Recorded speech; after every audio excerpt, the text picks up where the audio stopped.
It's December, so you know what that means, right? Dark weather and colder days? No, you idiot! National Monkey Day! Ah, Christmas. What a time of the year to eat turkey. Presents, red and green, trees, snow, gifts, family and friends, and advent calendars. Those were my ideas for this video before I spun the wheel of wheeze. Guess that's what this year's video is going to be then. As it's the season of giving gifts, what a better way to spend it than with your loved ones? You're all I have. The Wii was such a success on release that stores ran out of stock within weeks. Just conveniently right before Christmas that year, which was still on December 25th. I actually wrote my year 11 speech on that topic, which was worth 33% of my overall grade. Of course I passed. The main selling point of the Wii, which made it such a big hit for everyone every age, was motion controls. Is pressing a single button too hard for you? Yeah. Here, swing this in front of your TV. They say you haven't had success until you've got elderly people breaking their possessions. This was an epidemic. It was about time Nintendo did something about it, and surely enough, the crusty piece of fabric that came with the controller itself. I know you start to lose your vision when you get older, but... really? The most popular game that took advantage of this feature was Wii Sports. It came bundled in with the Wii, so if it became the most sold console, Wii Sports would become the most sold game, right? It came bundled in with the Wii, so if it became the most sold console, Wii Sports would become the third most sold game, right? This game came with everyone's favourite 5 sports. You had boxing, tennis, bowling, baseball, and...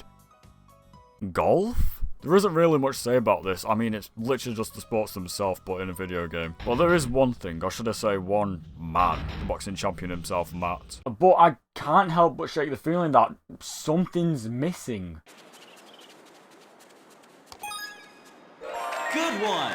This is the best game ever. Since the original Wii Sports was such a success, as per usual, they made a sequel. There's a common saying that every sequel is never going to be better than the original. Let's see, you've got Joker 2, Berserk CGI, every new Black Ops game, Kung Fu Panda 4.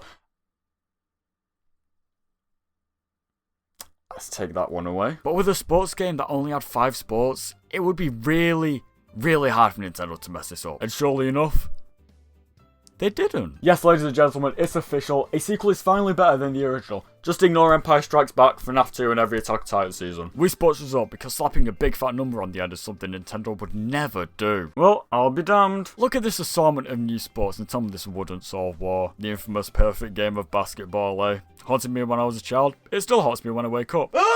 As any good TV channel would have, the Wii had its own channels. It's actually really smart what they did with the home screen of the Wii. Laying it out and organising it to make it look like a TV guide where you can see previews of what's going on and selecting from them is actually a very unique thing. Surely Nintendo will build on it 19 years down the line.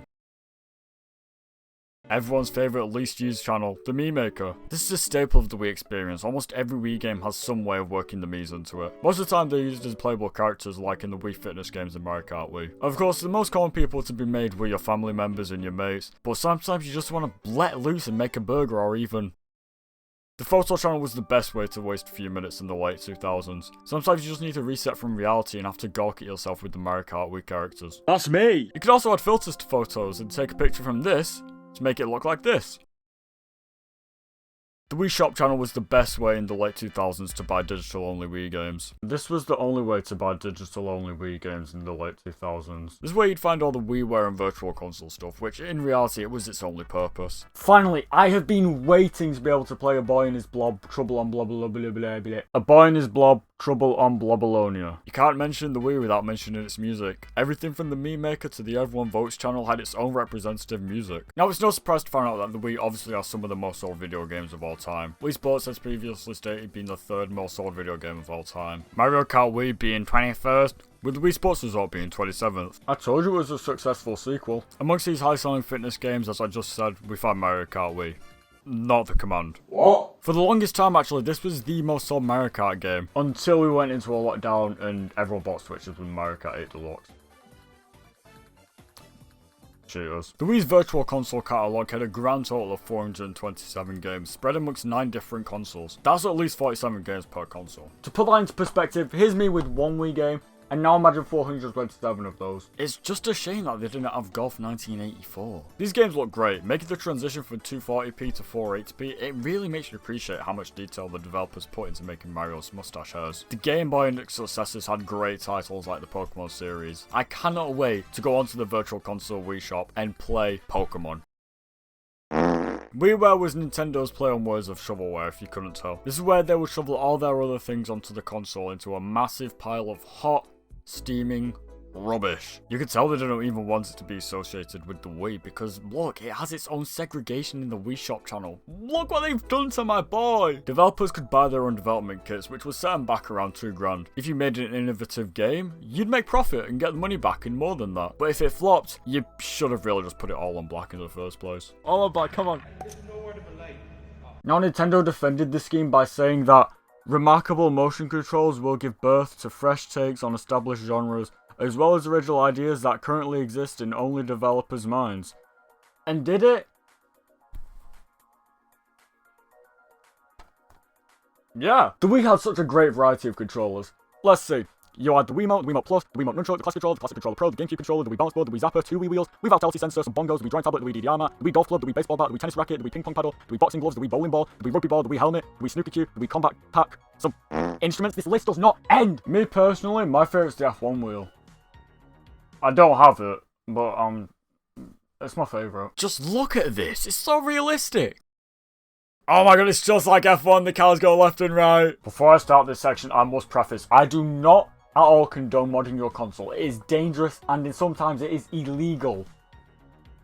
Other than that though, I love modded Wiis. Chances are, if you know anyone that still uses a Wii at any point after 2020, it's probably modded, and for good reason. There are so many things you can do with a modded Wii, or just any modded console for that matter. But the Wii's different. Sure, it may not have the best graphics or the best controller, but you know what it does have?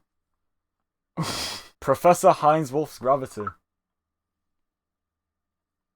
Popular. The community based around the Wii is generally such a unified space. A lot of features and channels that have been killed by Nintendo have been resurrected by the community. First of all, and most importantly, the online servers. The 10th of May 2014. I have this marked on my calendar each year. Thanks to Weem and Lacerate, they created an online server named after Weem called Weemfi. The impressive thing about this though is that as soon as Nintendo shut down their own online servers, Weemfi was released for everyone. These servers have been up for 11 whole years. Of course, they've had their ups and downs, but like, come on. Virgin Media's down at least once a month, and they have a team of God knows how many people. Other than that, let's see what else a modded Wii can do.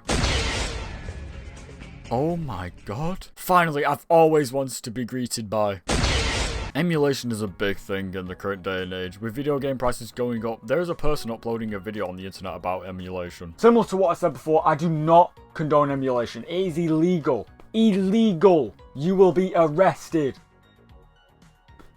But then again, and that's the way, it's no question anymore why it was such a hit in its lifetime. Especially with the initial November release close to Christmas, Nintendo absolutely knew what they were doing. But the big question that still needs to be asked, how impactful actually was it? Well, after looking through the data and running things through a calc, I can definitely say this is one of those things where plastic and machinery came together to make something great. Who knows, maybe 2,184 days later, Nintendo will release a successor building on what actually made the Wii great. Hell, maybe they'll even do a similar November release to capitalise on Christmas sales.